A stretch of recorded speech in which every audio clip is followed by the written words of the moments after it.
ದನದ ದೊಡ್ಡಿ ಬಿಲ್ ನೀಡದ್ದಕ್ಕೆ ಗ್ರಾಮ ಪಂಚಾಯತ್ ಕಾರ್ಯಾಲಯ ಬಳಿ ಜಾನುವಾರುಗಳನ್ನು ಕಟ್ಟಿ ರೈತ ಆಕ್ರೋಶ ವ್ಯಕ್ತಪಡಿಸಿದ ಘಟನೆ ಗದಗ ಜಿಲ್ಲೆಯ ಲಕ್ಷ್ಮೇಶ್ವರ ತಾಲೂಕಿನ ಬಟ್ಟೂರು ಗ್ರಾಮದಲ್ಲಿ ನಡೆದಿದೆ.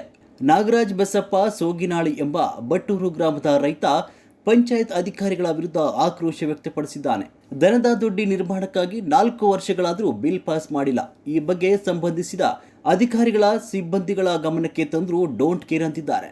ಇದರಿಂದ ಸಾಕಾಗಿ ಜಾನುವಾರುಗಳನ್ನು ತಂದು ಕಚೇರಿ ಬಳಿ ಕಟ್ಟಿ ಪ್ರತಿಭಟನೆಗೆ ಮುಂದಾಗಿದ್ದಾನೆ.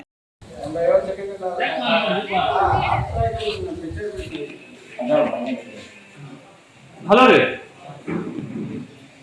ಅದು ಮಣ್ಣಿನ ಮುಗಿದ ಬಾಲಾರ ಮಾಡ್ಸುತ್ತೆ. ದನ ದೊಡ್ಡಿ ರೆಡಿ ಅದಾವ್ರಿ. ದನ ದೊಡ್ಡಿ ರೆಡಿ ಮಾಡಿ 4 ವರ್ಷ ಆಯ್ತು.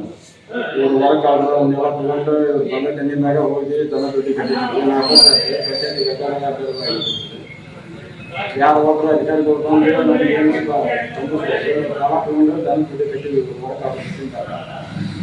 ಅದಕ್ಕೆ ಬಂದು ಆಗಲೇ ಇಲ್ಲೇ ಕಟ್ಟಿದ್ವಿ. ಅದು ದನ ದೊಡ್ಡಿ ಬಿಲ್ ಆಗಲಿ ಮಟ್ಟನೇ ಆಗ ನಾವು ಇಲ್ಲೇ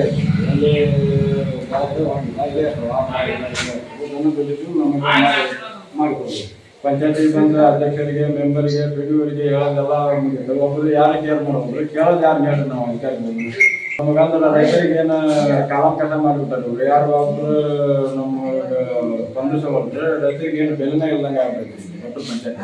ನಂತರ ಬಂದ ಸಿಬ್ಬಂದಿಗಳು ರೈತನ ಮನವೊಲಿಸಲು ಯತ್ನಿಸಿದ್ರು. ದನದ ದೊಡ್ಡಿ ಬಿಲ್ ಪಾವತಿ ಆಗುವವರೆಗೂ ಇಲ್ಲಿಂದ ಜಾನುವಾರುಗಳನ್ನು ತೆರವುಗೊಳಿಸುವುದಿಲ್ಲ. ಜೊತೆಗೆ ಜಿಲ್ಲಾ ಮಟ್ಟದ ಅಧಿಕಾರಿಗಳು ಸ್ಥಳಕ್ಕೆ ಬಂದು ಸಮಸ್ಯೆ ಆಲಿಸುವಂತೆ ರೈತ ಪಟ್ಟು ಹಿಡಿದಿದ್ದನ್ನು ನಂತರ ಸ್ಥಳಕ್ಕೆ ಪೊಲೀಸರು ಆಗಮಿಸಿ ಪರಿಸ್ಥಿತಿ ತಿಳಿಗೊಳಿಸಿದರು.